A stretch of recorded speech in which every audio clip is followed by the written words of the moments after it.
Vivez toute l'actualité des sports mécaniques à fond avec Renault-Sport.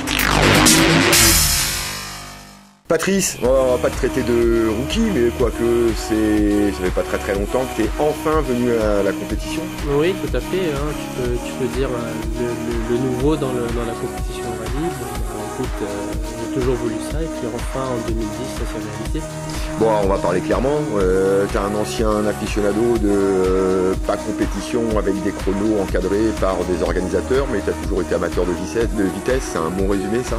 Oui, c'est ça. Depuis l'âge de 12 ans, à Madagascar, je faisais déjà le tour en voiture. Et puis, arrivé à La Réunion, il fallait faire attention avec la législation qui est un peu plus sérieuse. Et donc oui, amateur de vitesse, de voiture, de bonnes voitures, de puissance, et puis surtout de maîtrise de conduite, quoi. Alors, pour démarrer cette passion de la compétition, tu as opté pour le rallye, donc ça nécessite un copilote, on va y revenir. 2, pour une voiture qui n'est pas forcément la plus simple, quoique tu as tout de suite les bons automatismes. C'est donc la Citroën Saxo F 2013 ex-Dany Rivière, bête de course, typée Kit Car, quoi. Oui, c'est ça. En fait, quand je recherchais une voiture, on t'avait appelé pour quelques conseils. Effectivement, la Saxo, c'est pas la voiture la plus facile à prendre en main, mais on m'a dit c'est comme une moto, c'est autant prendre la plus puissante immédiatement et puis essayer de s'habituer tranquillement et petit à petit à cette voiture, que commencer avec une petite voiture, puis ensuite au fur et à mesure évoluer. Et puis là, c'était une bonne affaire qui se présentait, si on a sauté l'occasion. Bon, alors l'année dernière, les premiers pas en compétition, il a fallu trouver des automatismes avec un copilote. Alors c'est l'éternel débat pour ceux qui arrivent en compétition. Est-ce qu'on récupère des systèmes de notes? Comment on bosse? Faut trouver un copilote qui a de l'expérience ou pas. Comment ça s'est passé ça? Alors on va commencer par le copilote, c'était simple. Ça fait 15 ans que je fréquente Nicolas Chagnon, qui est mon meilleur ami depuis le lycée. On a toujours dit, si un jour on fait du rallye, on le fait ensemble. Et lui, il a toujours voulu être à côté, même quand on faisait un peu les fous sur la route, il a toujours été à côté. Et donc quand l'opportunité s'est présentée à lui de faire le Tour Auto l'année dernière avec Roland Barraud, ça a confirmé sa passion et puis ce plaisir d'être copilote. Et donc dès qu'il a fini le Tour Auto, il m'a mis la pression, il a dit là il faut qu'on y aille, il faut qu'on achète une voiture de rallye et on fait du rallye, je veux être copilote. Dans la foulée, c'était les 1000 km. Oui, c'est ça. Et puis, avant les 1000 km, il fallait tout de suite monter un budget. C'est facile de dire on fait un rallye, mais bon, tout d'abord, il faut acheter la voiture.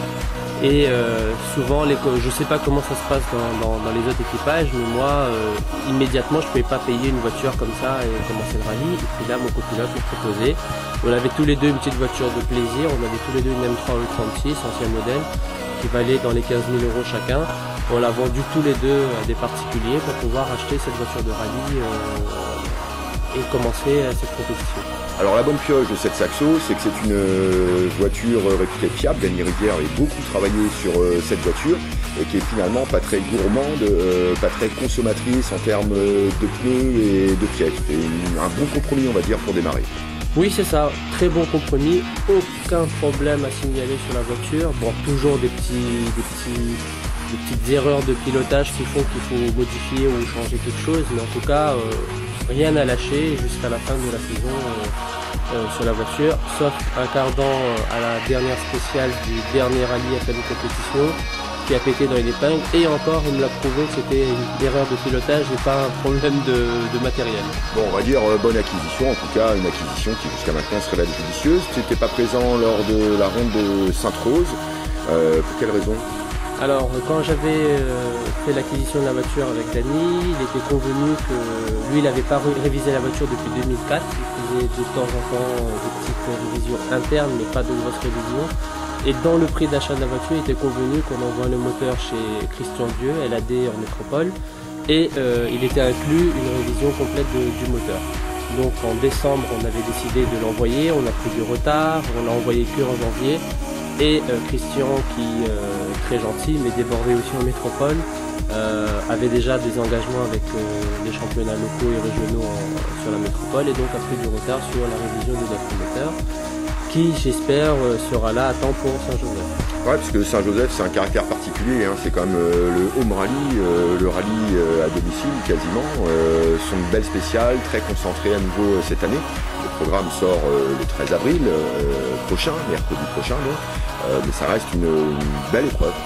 Oui, tout à fait, mais de toute manière, bon, je suis de Saint-Joseph depuis maintenant 14 ans, j'habite Saint-Joseph, mais attention, je ne connais pas du tout les spéciales, je sais grosso modo qu'il y a la crête, les lianes, le grand coude, mais je suis pas du tout quelqu'un qui se promène dans ces quartiers. Ouais, mais il y a quand même, quand on roule à domicile, quasiment, il y a quand même une pression particulière, on a envie de bien faire. On m'a déjà fait la remarque quand je suis allé voir le rallye, la ronde de Sainte-Rose dans les radiers il y a un mois, tous mes, on dirait, entre guillemets, les concurrents que j'ai, et puis les collègues de rallye, me disaient, il attendent à où à Saint-Joseph, hein? Et j'ai dit, bah écoutez, attendez, mais bon, on va faire de notre mieux. Et puis sachant que là, ça fait 4 mois que j'ai pas roulé avec la voiture, c'est pas comme quand je démarre mon partenaire pour partir au boulot, là, c'est pas la même chose. Bon, j'ai une bonne nouvelle pour toi, c'est que cette année, il va y avoir du beau linge dans la classe 13 du groupe F2000 et évidemment Damien Dorseuil qui a joué de malchance lors du Sainte-Rose, qui dispose d'une super bagnole, au top. Damien qui est une sacrée référence. Tu le vis comment ça? Tu te la joues pas encore, je suis champion de la Réunion, ça peut que te faire progresser ça. Ah oui, tout à fait, et puis de toute manière, j'ai fait la connaissance de Damien l'année dernière, même s'il était dans un groupe différent, on était tout le temps, quasiment en même temps au décollage, puisque avec l'expérience qu'il a et puis la capacité de pilotage qu'il a, on était tout le temps classés à peu près pareil. Quelqu'un de très gentil, sympathique, avec qui on discute beaucoup, qui m'a déjà donné quelques conseils. Quand j'ai appris fin d'année qu'il faisait l'acquisition d'une Saxo... La location. Ah ouais, bon, moi j'appelle ça une acquisition entre guillemets, donc d'une voiture équivalente à la mienne, voire un peu mieux, parce qu'il a lui vraiment l'évolution kit car en train roulant et en jante. J'étais tout à fait content pour lui, c'est quelqu'un qui mérite de piloter une bonne voiture parce qu'il a l'expérience et puis le pilotage qu'il faut. Moi j'ai eu un peu de chance l'année dernière, il n'a pas eu cette chance là quand il a commencé, mais j'espère que grâce à cette voiture il pourra être déjà au minimum premier en F13, je dirais même quasiment dans le groupe F2000. Et puis comme il l'avait dit, je ne sais plus sur Motor si je ne me trompe pas, il vise quand même le top 10 et puis je pense que c'est ce que cette voiture peut faire. Moi c'est pas du tout la prétention que j'ai, moi je suis là encore pour apprendre. Bien sûr évoluer, j'ai fait des résultats corrects l'année dernière, je pense. Tu as des résultats qui aujourd'hui s'inscrivent, contrairement à tes premières courses, qui s'inscrivent dans la régularité. On voit des chronos qui commencent à être très réguliers, avec une amélioration évidemment au deuxième passage, mais globalement quelque chose qui reste cohérent. Oui, et puis franchement le plus dur c'est les neufs. On n'en a pas trop parlé tout à l'heure, mais moi pour améliorer un peu plus mes résultats, il faudra encore approfondir les notes. Il faut que Nicolas aussi soit encore plus fort et plus percutant en termes de gaieté dans les notes, en termes d'intonation et puis les trajectoires. C'est une notion que je ne comprends pas du tout parce que moi j'ai jamais fait de karting, j'ai toujours roulé sur route ouverte, donc on peut pas, il n'y a pas de trajectoire sur route ouverte, on reste à droite et point barre. Et au rallye, il faut oser vraiment prendre la corde, manger la corde, enfin voilà. Et ça, je commence à comprendre cette notion de point de braquage, point de corde et point de sortie. Et j'espère qu'au courant de cette année, vous verrez encore des évolutions dans mes résultats grâce à ça, quoi. Bon, l'objectif pour toi, clairement, c'est mesurer et réduire le delta que toi, tu prévois face à Damien Dorseuil. L'objectif majeur est là, ça va être la référence claire dans cette catégorie.